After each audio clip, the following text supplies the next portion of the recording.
हमने आपको कई बार सुनाया है, एक कश्यप नाम के ऋषि थे, महाभारत में है, तो तपस्या परायण थे। तो जिस वृक्ष के नीचे तपस्या कर रहे थे ऊपर बगुली बैठी हुई थी, बगुला जो टांग उठाकर ध्यानस्थ रहता है मछली के लिए, तो बीट ऊपर गिरा करके तो क्रोध भरी दृष्टि से देखा, तत्काल आग लग गई, बगुली भस्म होकर नीचे गिर गई। तप का प्रभाव होता है। अब उनको बड़ा गर्व हुआ कि नहीं, काफी हम सिद्ध हो चुके हैं, बगुली भस्म हो गई। उठे भिक्षा के लिए गए तो एक दरवाजे में जाके भिक्षाम देहि, तो एक बहू निकली। उसने कहा भगवान कुछ क्षण रुकिए, अभी बना करके लाए। बड़े मृदु वचन से उनका सम्मान करते हुए अंदर गई तो दूसरे दरवाजे से उसका पति आ गया। जब भी पति आए पति की आराधना, उनको जल पिलाया, आसन पे बैठाला। फिर इतने में कुछ समय लगा और कहा भगवान आपके घर के दरवाजे अतिथि देव विराजमान है, आज्ञा हो तो भोजन। अरे उनका पहले अतिथि देवो भव, अतिथि की सेवा करो। अब वो गए, इतना विलंब क्यों किया? उनका हमारे पति देव आ गए। तू मुझे समझते नहीं, इतना विलंब क्यों किया? बोले महाराज जानती हूं उस वृक्ष की बगुली नहीं हूं कि तुम्हारी आंख टेढ़ी करने से भस्म हो जाऊंगी। और उनके होश उड़ गए कि ये बात तो केवल हम जानते, दूसरा कोई जानता ही। तो उनका तुम कैसे जाने?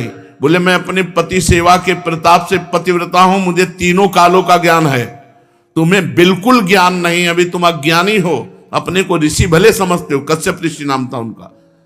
जाओ, तुम्हें अगर ज्ञान प्राप्त करना है तो जाओ, वहां एक कसाई रहते हैं, वो तुम्हें ज्ञान प्रदान करेंगे। अब कोई संशय नहीं था क्योंकि अलौकिक बात उनको पता है पातिव्रत धर्म से। वहां गए, जिस कसाई का परिचय बचाया था तो मांस बेच रहा था। कोई कहता 2 किलो तो 2 किलो, किलो तो एक, और ओंठ चल रहे थे। तो कहा कैसी गंदी जगह भेज दिया। चलने लगे तो कहा कश्यप ऋषि।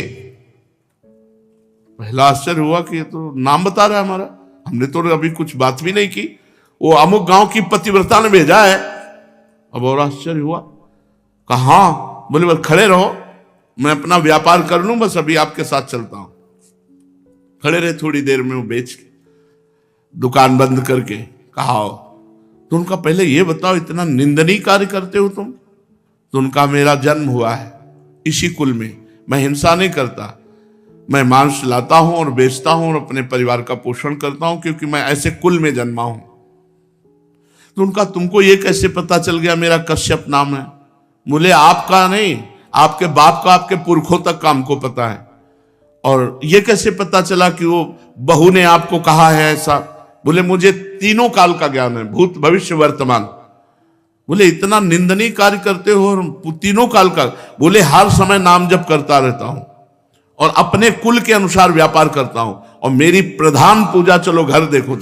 जब घर में गए तो श्वेत पलंग पर बूढ़े माता पिता सजाए देवता की तरह बैठे थे। जाके साष्टांग दंडवत की और कहा मां आपके घर में अतिथि आए हैं, उनका अतिथि से मिलो और सेवा करो। उनका ये हमारे भगवान है, 8 पहर इनकी पूजा करता हूं, अपने माता पिता की, और अपने कुल के अनुसार आचरण करता हूं और निरंतर नाम जप करता हूं। उसके प्रताप से मुझे तीनों काल का ज्ञान है, भूत भविष्य वर्तमान। तुम अपने माता पिता को छोड़ करके तपस्या के लिए निकले हो, और वो भी अंधे हैं तुम्हारे माता पिता जो स्वयं पानी नहीं ले सकते। तुम्हें कभी न परम पद मिलेगा, न स्वर्ग मिलेगा, नरक मिलेगा तुम्हें।